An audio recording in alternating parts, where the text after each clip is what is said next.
Hello, bro. I'm about to talk to you about addiction, and as I do that, I've got a cup of coffee because I'm addicted to caffeine, so maybe you should just turn off and not listen to anything I'm saying.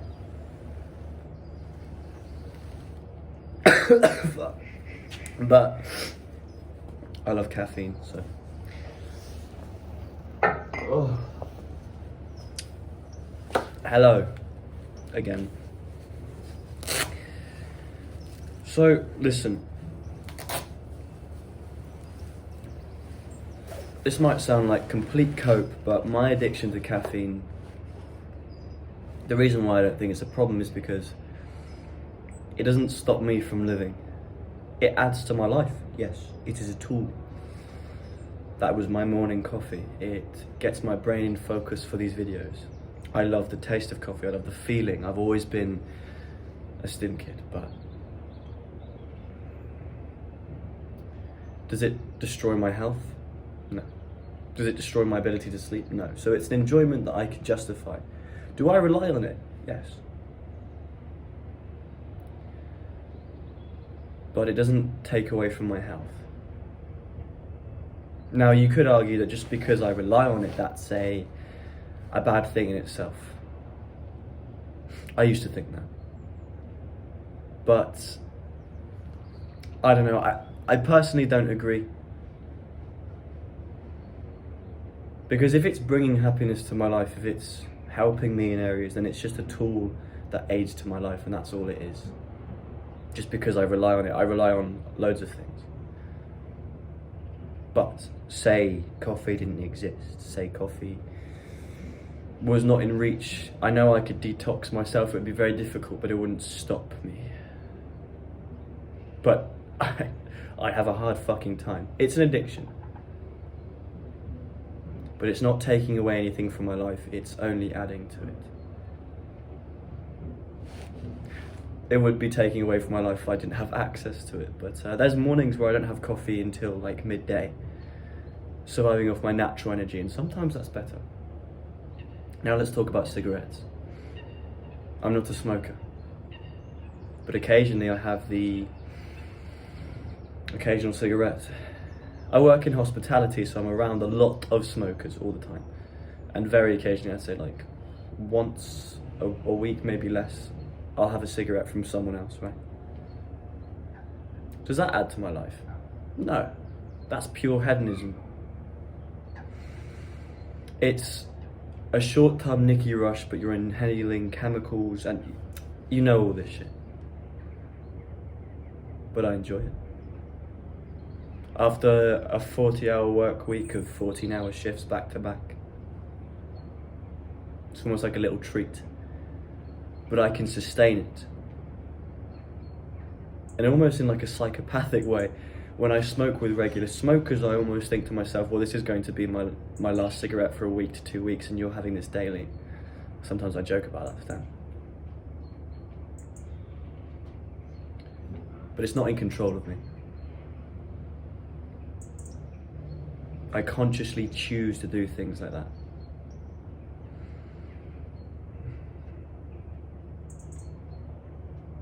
Now let's talk about hard drugs. There was a time where in uni I did an A-class drug. And this will probably not get pushed now because I'm going to be very raw and just talk about it. And the YouTube algorithm's not going to fucking like this, but hey. I'm not proud of myself for this, but there was a party culture in uni. And I tried cocaine. The first and second time I tried it in first year, I didn't really think much of it, but the third time I tried it in second year, I really fucking enjoyed it. Really enjoyed it.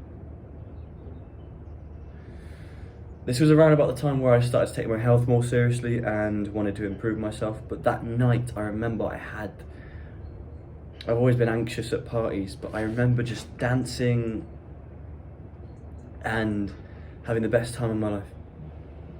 I was the most comfortable dancing and I was the most comfortable in myself. I felt uber confident, like I could fucking do anything. And then it wore off. And it wore off. And I didn't care about anything. and I just wanted more.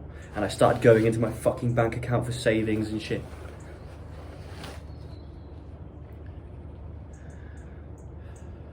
And my friends had to stop me.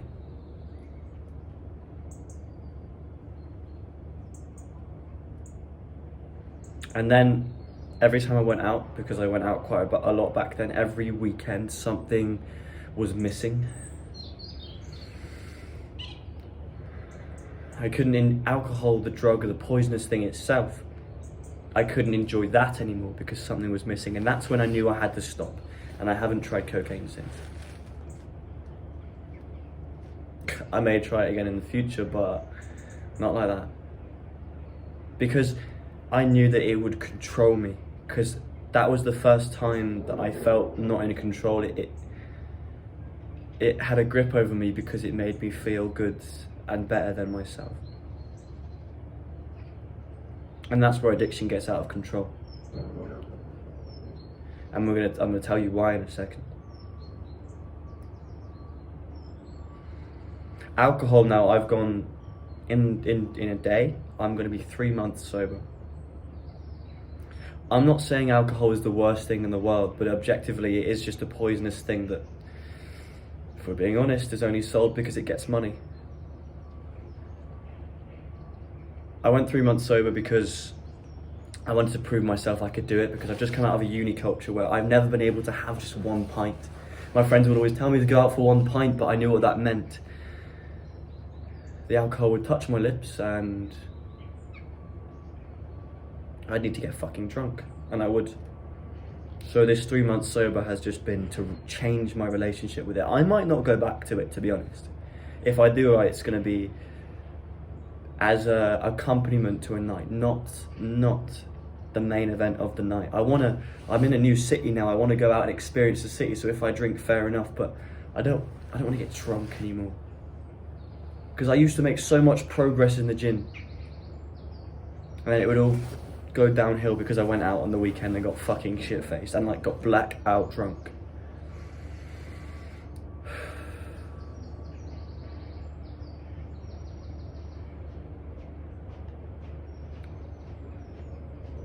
But the reason why that cocaine experience happened, the reason why I'd get drunk so much, is because of the things around me.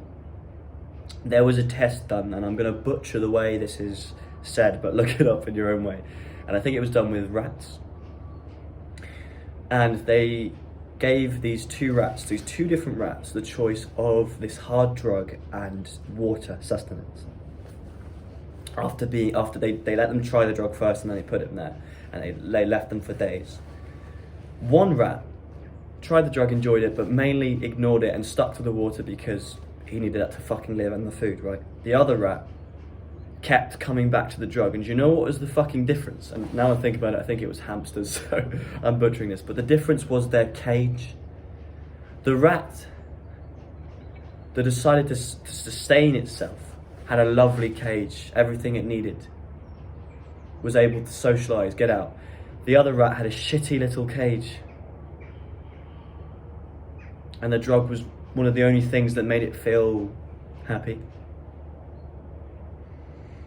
If you're having a problem with addiction, maybe it's nicotine, maybe you're drinking too much caffeine, maybe it's something a lot worse.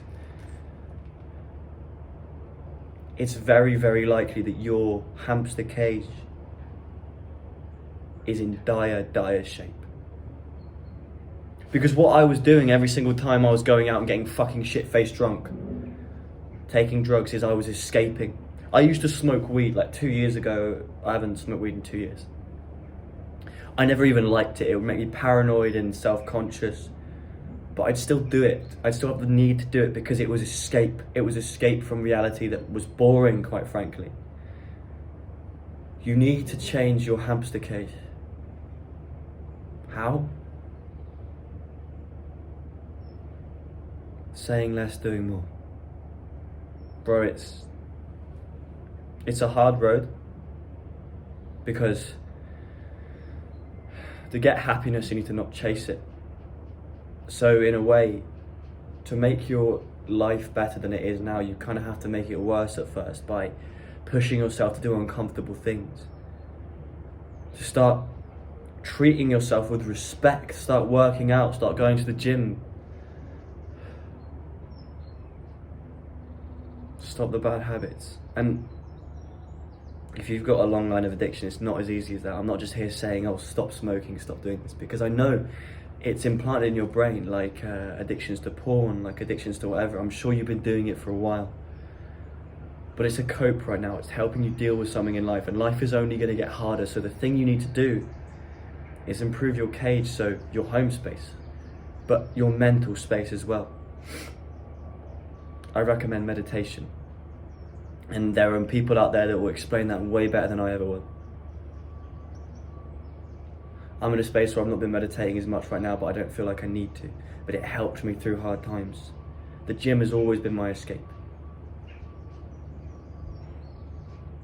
The reason your addictions are controlling you is because the quality of your life means that you need to escape. And the more you need to escape, the more you're going to. And I could sit here and say, you need to train willpower. You need to not listen to your feelings because your feelings are the reason why you're, yeah, sure, that's true. But 99% of people can't ignore the feeling of wanting to escape because it's all they have. If you can live in your shit hamster cage and still ignore addiction, that's very impressive. But you're going to need to improve your hamster cage anyway, your mental space, because we need that, bro. And I believe in you. There is a light at the end of the tunnel. Trust me. Trust me. I have changed so much in 3 months, let alone a year, and all you have to do is take the first step. All you have to do is believe that it's possible. And once you believe that it's possible, you've already started walking towards your goals. Don't let your addictions control you. Use things in life as tools. Don't become the tool yourself. And say less. Do more.